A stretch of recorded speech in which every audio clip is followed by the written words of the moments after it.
Ein herzliches Willkommen heute zu einem Video der etwas anderen Art auf unserem Channel Limitless Circle. Also es geht heute nicht so um Spiritualität. Politisch und gesellschaftlich sozusagen wird dann auch eine neue Sektion auf unserem Kanal. Könnt ihr durchseppen. Und es geht um etwas, was die Menschen jeden Tag brauchen. Ob sie nun zu Hause auf dem Sofa sitzen, am Telefon, am Laptop. Sind sie in der Stadt unterwegs oder sind sie vielleicht im Urlaub oder im Auto unterwegs, an der Tankstelle?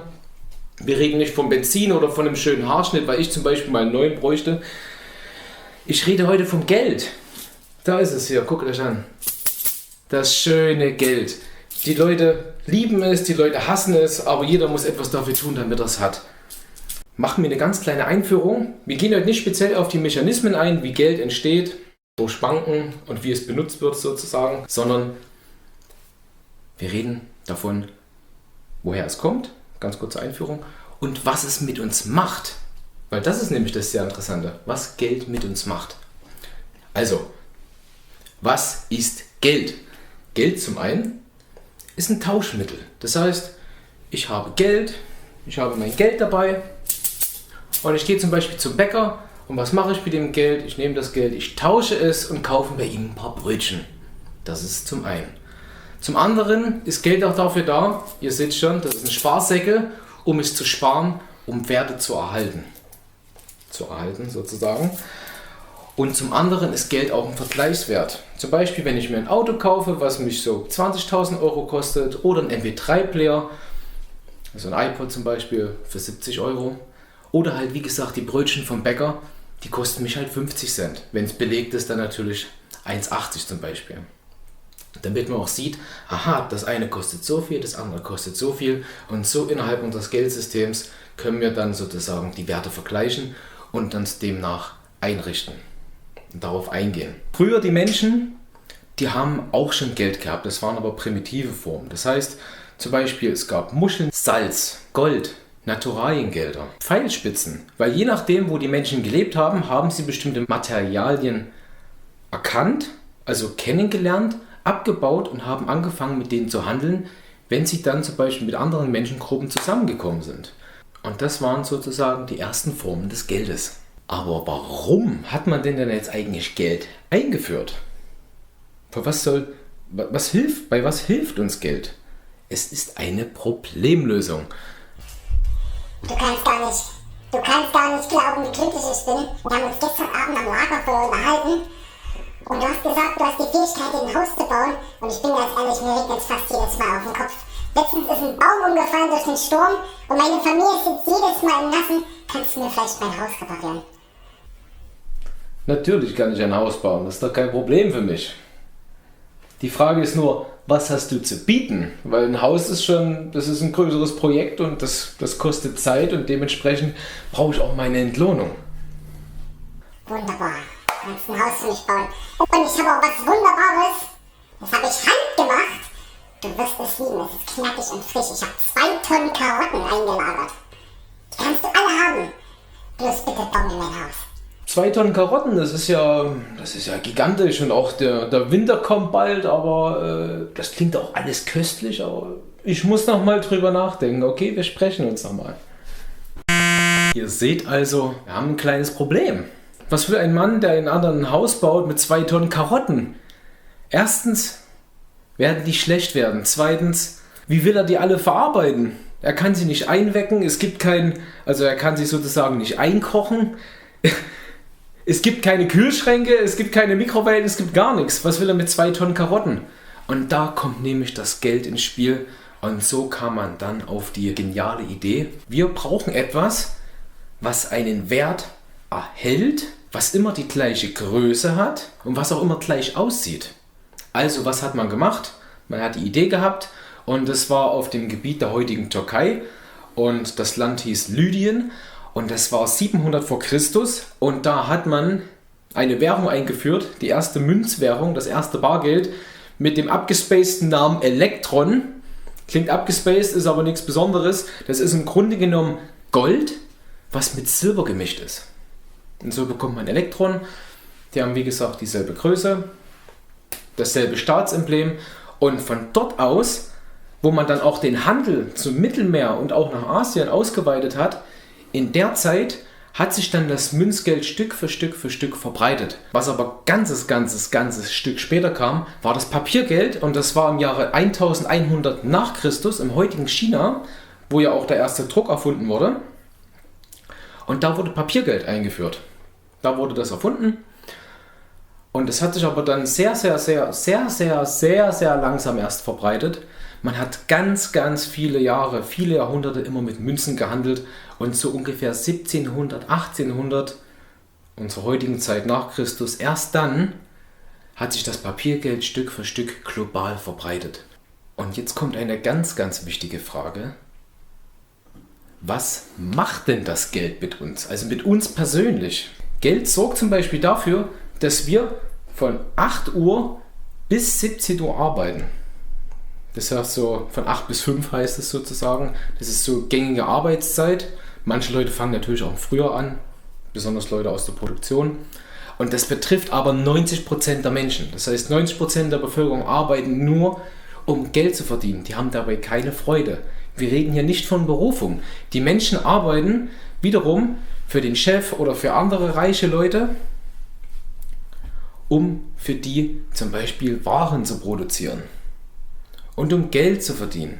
Wir sprechen wirklich nicht von Herzensangelegenheiten.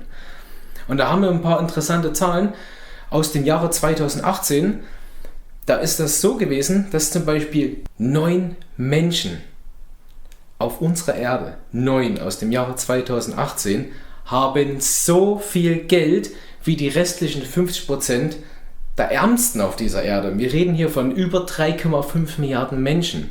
Und noch abgefahrener ist, das liegt noch 3 Jahre mehr zurück, das heißt im Jahre 2015, seit dem Jahre 2015 ist es so, dass das reichste Prozent der Menschen auf dieser Erde mehr besitzt als die restlichen 99% der Erdbevölkerung.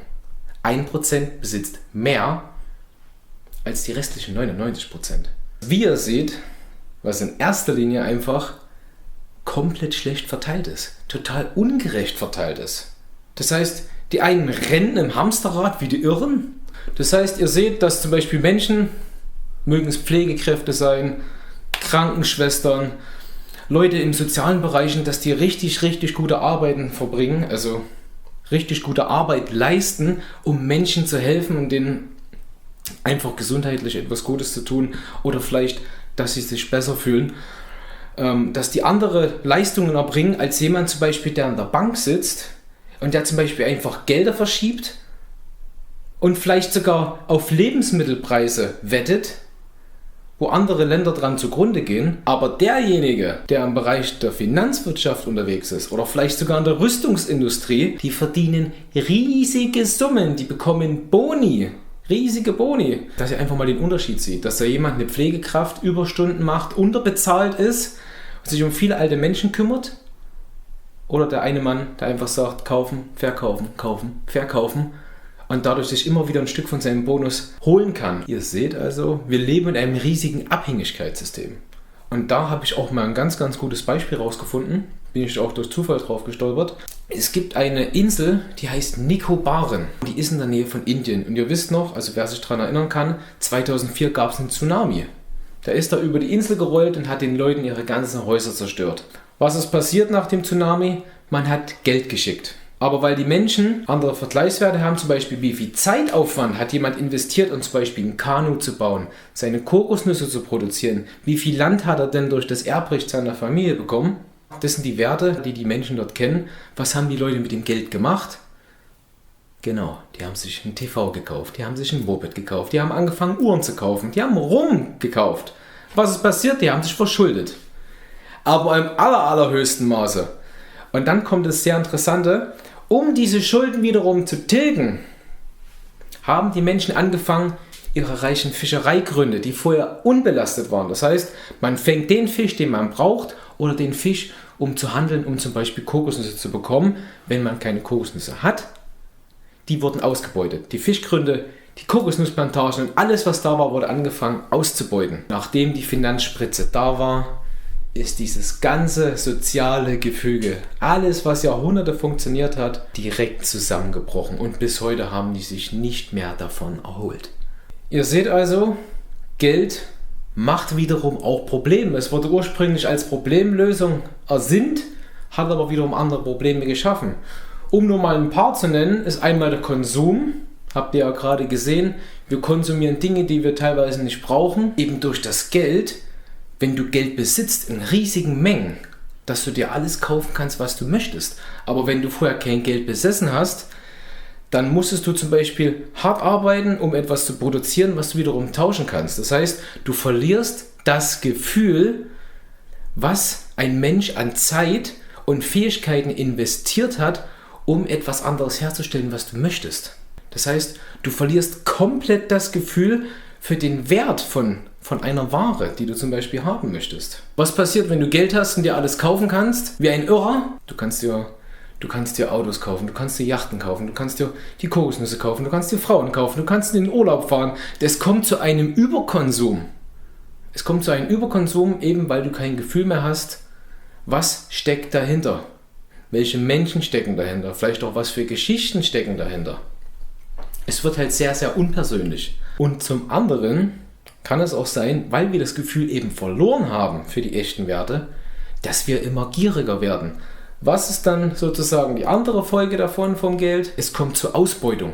Das heißt, wir verlagern zum Beispiel Produktion in dritte Weltländer, nehmen den Leuten ihre Minen weg, lassen die produzieren 16 Stunden am Tag für irgendwelche Billigkleidung zum Beispiel. Und das Allerschärfste ist, wenn man den Menschen helfen möchte, zum Beispiel ihre Wirtschaft aufzupäppeln oder vielleicht sogar Finanzspritzen zu geben. Gutes Beispiel dafür ist der IWF, der Internationale Währungsfonds, falls ihr das schon mal gehört habt. Man gibt also Finanzspritzen an arme Länder und sagt denen, kein Problem, wenn eure Wirtschaft aufgebaut ist, dann könnt ihr die Kredite locker zurückzahlen. Aber dass sich die Zinsen ständig verändern, dass der Weltmarkt sich verändert und dass die Preise ja nicht von den Ländern festgelegt werden, wo es produziert wird, sondern von den anderen Leuten, von den Industrienationen, zum Beispiel durch Freihandelsabkommen, dann sind die Leute in einer Schuldenspirale. Und wir stellen uns natürlich die Frage, wie konnte es überhaupt so weit kommen? Für unseren biologischen Teil hat die Forschung da ein paar sehr interessante Antworten drauf. Zum einen haben wir einen Verhaltensforscher von der Yale-Universität und der Name ist Jen Cave. Und er hat zusammen mit anderen Forschern verschiedene Experimente angestellt mit unseren kleinen haarigen Freunden, den Primaten. Und vielleicht kennt ihr sie schon, die heißen Kapuzineräffchen. Denen hat man beigebracht, wie ein Geldsystem funktioniert. Das heißt, man hat die über Wochen, nicht nur ein paar Tage, über ein paar Wochen, hat man denen gezeigt, wie man mit Geld umgeht. Ihr müsst wissen, dass Kapuzineräffchen eigentlich nicht sehr intelligent sind. Das heißt, die sind nicht wie Delfine oder Elefanten, die sich im Spiegel direkt erkennen können, wenn man den Spiegel vorhält. Die sind da, wie gesagt, nicht so intelligent, aber die haben die grundlegenden Dinge verstanden. Das heißt, man hat denen Geld gegeben, imitiert das Geld. Die Affen haben gesehen, aha, dieses eine Stück ist mehr wert als ein anderes und haben sich dafür zum Beispiel Gelee-Stücke gekauft. Kleine Gelee-Würfel oder Trauben oder Apfel, je nachdem, was natürlich auch sehr beliebt war bei denen. Das Verrückte dabei ist, man hat festgestellt, wenn die Affen bei einer Rabattaktion mitmachen, das heißt sozusagen ein Hamsterkauf, dass man für einen Rabatt etwas kauft, was vielleicht sogar minderwertiger ist als das, was man normalerweise bevorzugen würde. Das heißt, die haben zum Beispiel eher Äpfel gekauft, für ein Stück Geld lieber 2 Stücke Apfel bekommen, anstatt sich für das eine denselben Wert an Geld etwas zu kaufen, was sie mehr lieben, wie zum Beispiel die Trauben. Und auch noch sehr interessant, als die Affen gemerkt haben, okay, ich will unbedingt zum Beispiel meine leckeren Trauben haben, hat man denen auch mal einfach testweise auch eine Scheibe Gurke gegeben. So, und die Scheibe Gurke, die sah etwas so aus wie das Stück Geld. Und dann haben die Affen einfach probiert, das den Forschern unterzujubeln. Das heißt, die haben einfach spontan, um an das zu kommen, was sie haben wollten unbedingt, haben die den Betrug erfunden. Das heißt, die fangen an zu bescheißen. Und dann noch zum anderen, wenn es darum geht. Menschen, ihr kennt es auch, die männlichen Zuschauer hier, wenn die Sex wollen, was sucht man sich? Man sucht sich ein Weibchen. Und wenn ein Weibchen gedacht hat, okay, ich möchte gerne leckere Trauben haben, da ist ein Männchen und der hat natürlich auch das Geld. Was macht man? Das Männchen, was dem Weibchen am meisten Geld geboten hat, das durfte dann auch sozusagen, nachdem bezahlt wurde, durfte es dann Sex mit dem Weibchen haben. Und das Weibchen hat dann direkt das Geld genommen und hat es direkt in Trauben umgesetzt und konnte dann lecker seine Trauben essen. Ihr seht, dass es halt soziale Gefüge zerstört. Und dann kommt es halt zu dem interessanten Effekt, dass ein Weibchen, statt sich für den selbstbewussten und starken Mann aus dem Rudel sozusagen zu entscheiden, eher den auswählt, der das meiste Geld hat. Und das ist ein riesiger Unterschied, ob ich jemanden nehme, der biologisch gesehen selbstbewusst ist, die besten Gene hat, ein starkes, oder jemand, der mir einfach das bietet, meinen Gelüsten nach sozusagen, mich befriedigt. Dass ich die Ware bekomme, die ich möchte. Also einen materiellen Wert. Und nicht nur das, die Affen haben sogar angefangen zu sparen. Die haben angefangen zu sparen und die haben sogar angefangen, sich gegenseitig zu beklauen. Und was dabei herausgekommen ist, dass selbst im Tierreich schon, dass eine tief sitzende Verlustangst verankert ist, dass man mehr Angst hat, etwas zu verlieren, dass es viel schlimmer ist und einem viel mehr schmerzt, etwas zu verlieren, als wenn man einen Gewinn macht. Es kommt zu riesigen Umwälzungen, riesigen Umverteilungen. Das zieht sich dann natürlich auch, wenn es im Tierreich schon passiert, auch durch unsere Gesellschaft. Ihr seht also, Geld hat einen riesigen Einfluss in unserer Gesellschaft. Das Positive ist, wir haben die Problemlösung, um bestimmte Werte zum Beispiel tauschen zu können. Aber die negative Seite daran ist, dass, obwohl wir Geld haben, um den Preis halten zu können, fangen wir an, zum Beispiel bestimmte Waren, die produziert werden, künstlich zu verknappen. Das heißt, wir sagen, wir produzieren weniger und dadurch halten wir den Preis hoch. Wir buddeln viele Diamanten aus, teilweise unter schlechten Bedingungen in Afrika zum Beispiel, und verbrennen die. Wir verbrennen, weil wir eine Überproduktion von Diamanten haben, einfach die Diamanten, um den Preis stabil zu halten. Und es gibt bestimmte Bereiche, nennen wir nur mal ein Beispiel, die Ölindustrie, der Energiesektor. Normalerweise könnten wir Energie produzieren über die Sonne, vielleicht auch über Magnetmotoren, alles ganz, ganz viele verschiedene Dinge. Wir könnten schon viel weiter sein, hätten wir die Ölindustrie nicht schon die letzten 120 Jahre so weit ausgenutzt, um damit riesige Gewinne zu machen. Das heißt, wenn die Gelder, die da sind, einfach mal in die richtige Forschung, in die richtige Richtung gelenkt werden, dann könnten wir als Menschheit, wenn wir unsere Ressourcen bündeln würden, unser Geld, könnten wir schon an einem ganz, ganz anderen Punkt stehen. Anderes Thema kennt ihr auch, zum Beispiel letzten Sonntag, also Sonntag ist mir die Waschmaschine kaputt gegangen. Ich wollte waschen, habe mich tierisch aufgeregt. Die Maschine ist gerade mal 2 Jahre alt. Vielleicht kennt ihr es auch. Geplante Obsoleszenz. Das heißt, der geplante Verfall von Waren, der direkt im Testlabor von den Firmen erzeugt wird, damit nach einer bestimmten Gebrauchszeit die Waren einfach zerfallen. Und was muss ich machen als Verbraucher? Ich muss mir eine neue Waschmaschine kaufen, damit die Firma immer wieder Gewinne macht. Immer Gewinne macht, um ihre Anleger zu bezahlen, um ihre Kredite zu bezahlen.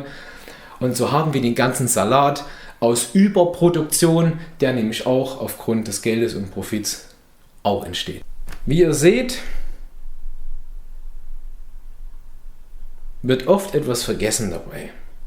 Wir reden ja ständig vom Geld und Waren, Material, aber was ist denn mit dem Herz? Das heißt, wir produzieren, wir rennen wie die Irren, wir arbeiten auch wie die Irren, damit wir was bekommen, damit wir was essen können, ein Auto haben.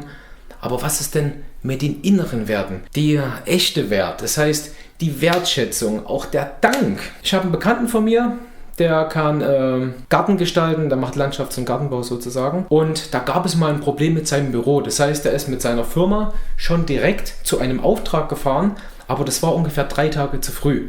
Und ich meine, klar, jeder hat seinen Tagesablauf und wenn ich sage, zu dem Termin fangen wir an, sollte es auch so sein, aber die sind halt 2-3 Tage zu früh gekommen. Und dann hat dieser Mensch permanent rumgemauert, der hat die Leute angemacht, der hat gesagt, was macht ihr denn? Und eben mit der Intention von seiner Seite aus, von seiner Sichtweise aus, ich bezahle euch dafür und das ist doch schon die Wertschätzung für das, was ihr da macht, was aber überhaupt nicht der Fall ist.